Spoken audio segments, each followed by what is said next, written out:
getting ready. I'll be with you in just a minute.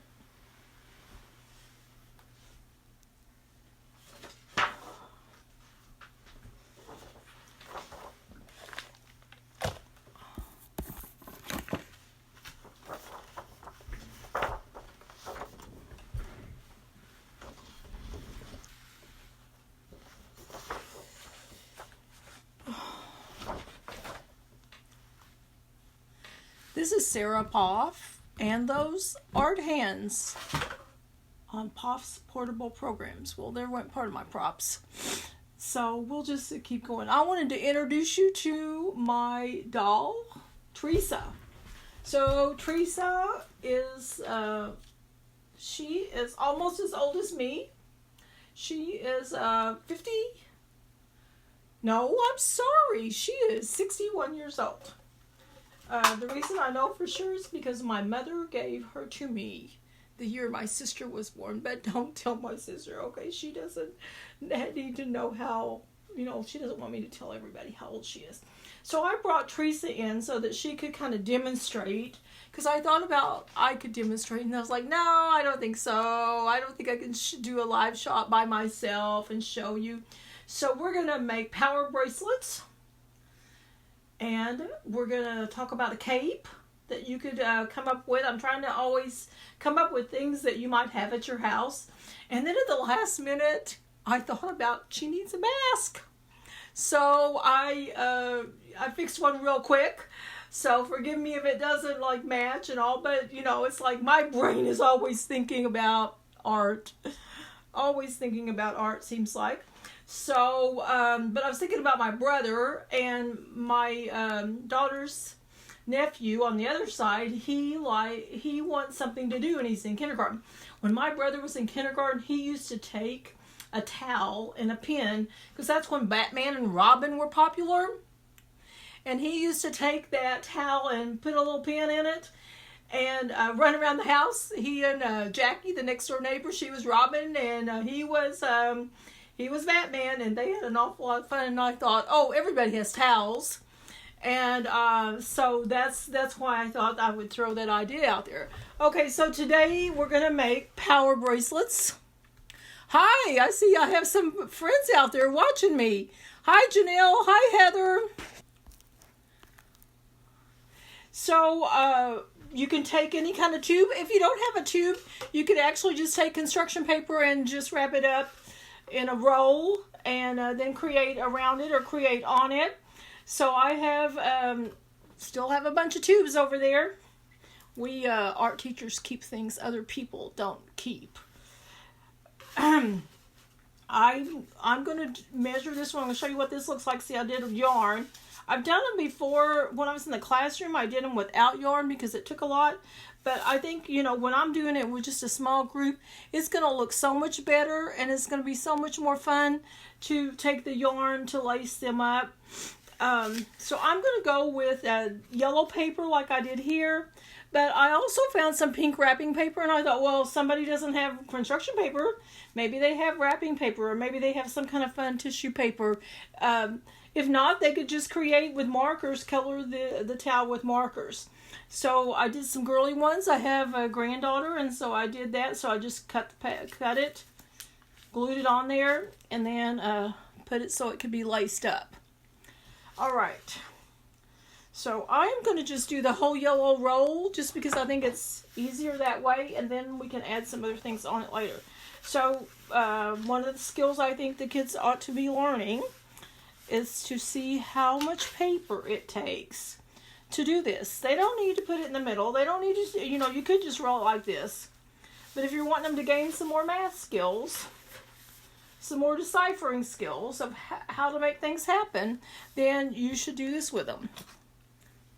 You should allow them a chance. They can measure with a ruler, or I just have them do like this. Okay, so now I have a line there. And I'm going to do that same kind of thing with except I'm not going to roll it up. I'm just going to measure. I'm not measuring with a ruler, just measuring with a paper towel roll. Okay. So my next step is to cut it out.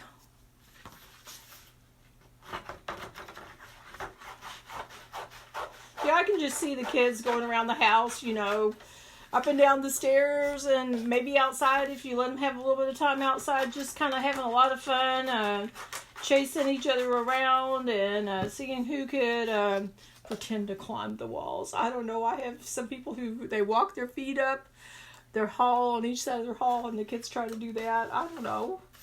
You parents and you other people out there that are sharing this, sometimes you let them have a little creative fun on their own and see what they can think up. Sometimes, if you need to, you just control them a little more if that's what your setting needs for them. Okay.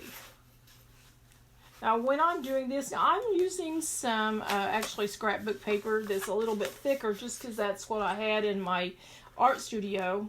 I had to go out in the cold to get the other kind, so I decided not to. But, you could use typing paper.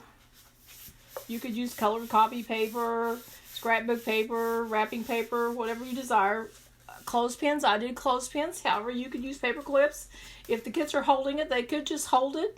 That's how to get them still for a few minutes, because you could have them count to 60. I have them count to 60 because they never quite get there. They get lost along the way, seems like sometimes. And so this way they make sure that they get it stuck. All right. So while I'm doing that, I'm going to see about me a piece of yarn. And I do have a hole punch here. However, there's always an alternative with whatever you do on these kind of things. I have a hole punch. I have some clothespins. I have some markers. You could use regular markers. These just happen to be permanent markers because they were right here in my drawer. You could cut out, if you don't have some shiny things, you could cut out little circles. People are always giving me things. And would you believe this week when I was at Vesper Hall eating my meal, that's where old people eat their meal, is, they go to the community center and do that. So I was there, and this lady says, don't you think you could use these in some of your craft projects? So she gave me a whole bunch of those, so I thought I would do them just because they're shiny. And I know the grand girls like shiny. All right, let's see if this is ready. All right. Now, I'm going to think about how big I want that. This one I did pretty wide because I think about those power bracelets as wide. If you're wanting, more decorative bracelet, you can do it a little smaller.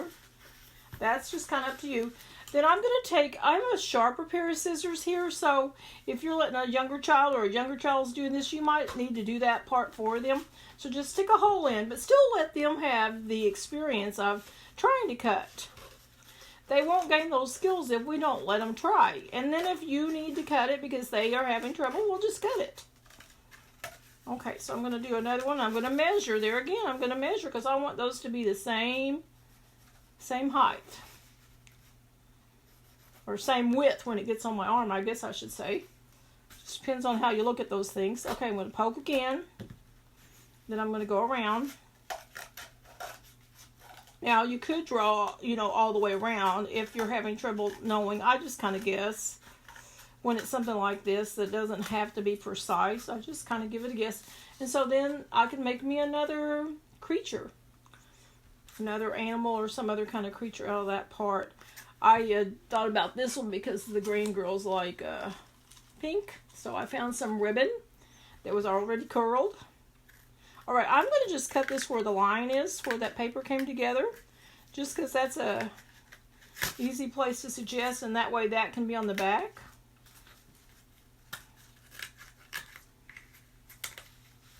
Okay, now I'm going to hole punch. You can choose how many times. I'm going to do 2. Remember, you could take scissors. If you let mom or dad or an adult do it, they could do an ice pick. And poke you a little hole in there if you don't have a hole punch. Alright, so then I'm going to do this kind of like you would lacing your shoes. It holds on a little bit better if you do that. Now, if I can't get this in here because my yarn is kind of fraying, I'm going to take just a teeny bit of Elmer's glue or white glue. We always say Elmer's, it seems like, but it doesn't have to be. And then I'm just going to do like this. And it makes a needle it makes it stiff, so it's kind of like a needle on the thread. Then I just take my hands. This is such a useful skill if the kids will just do it. If we, if we just think about it. Okay, and so then I'm going to stick this through like this. And then I'm going to crisscross, because that's what we would do if we were doing it with our shoes.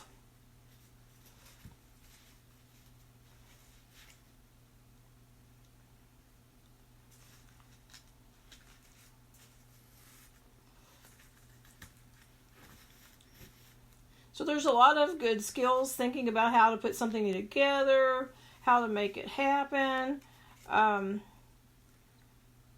I just love giving kids an idea and then letting them create from there. Okay.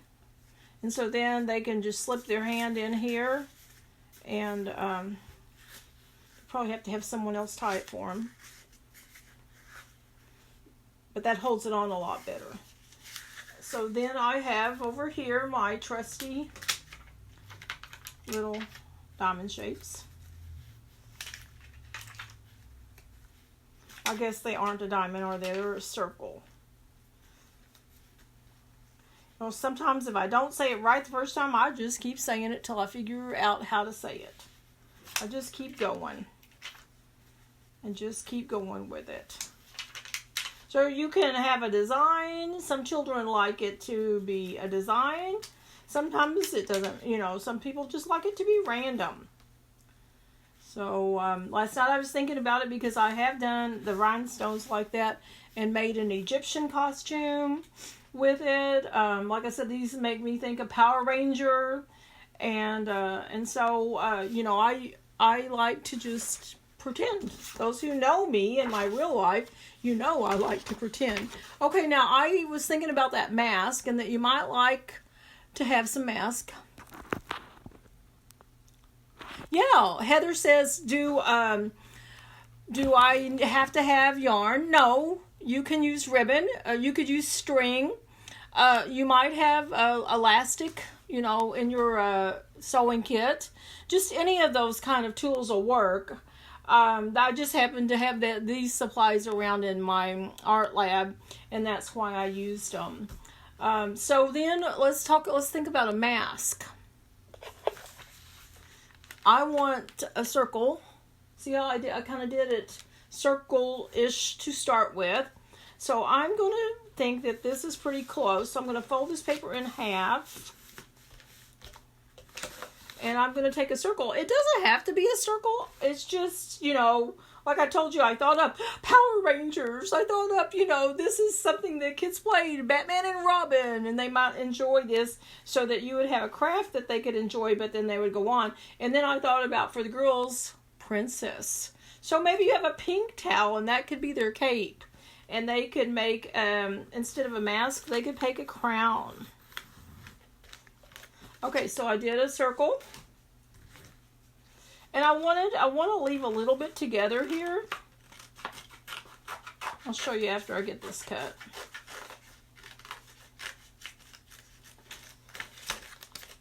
Okay, so shape kind of like that. There's many different kinds of shape. So it looks something like this. Then just like I did with the poking the hole in, I'm going to find something a little sharper.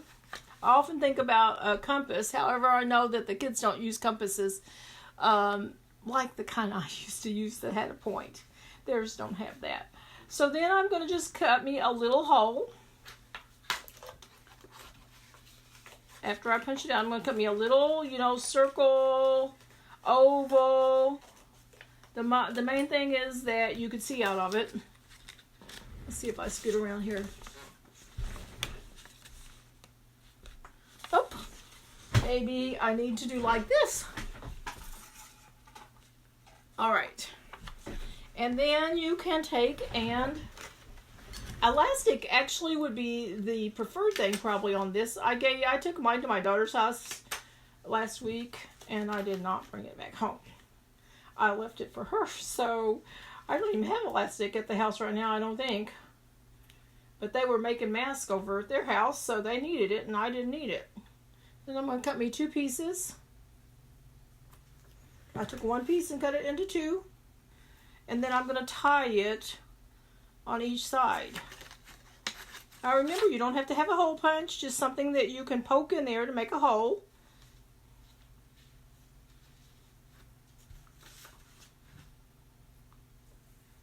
Tie it on each side. And then probably you ought to, especially if the kids play with this quite a little bit, because it will come out eventually. And it will last a little longer if you have tape.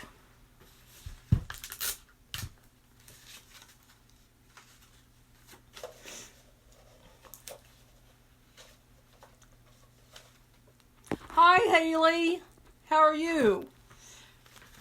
It's good to see that you are watching me. Sorry that we have to do art long distance. But I'm going to plan on doing this each day at 2, even on the weekends. And then I'll post them on YouTube, and I'll post them, the live feed, on my page. And so if you want some things to do, so there's my mask, and of course I can decorate it with pieces of construction paper. I'll try to decorate this one here later, because I really just thought it up about like 15 minutes before we did this shot. I'll put a picture of it. I'm gonna make a series of these, like I said, each day at 2 o'clock. I'm gonna attempt to do this. I'm gonna go for paper. I might switch back to the tubes sometimes, but I have a lot of projects that you can just simply do with white paper.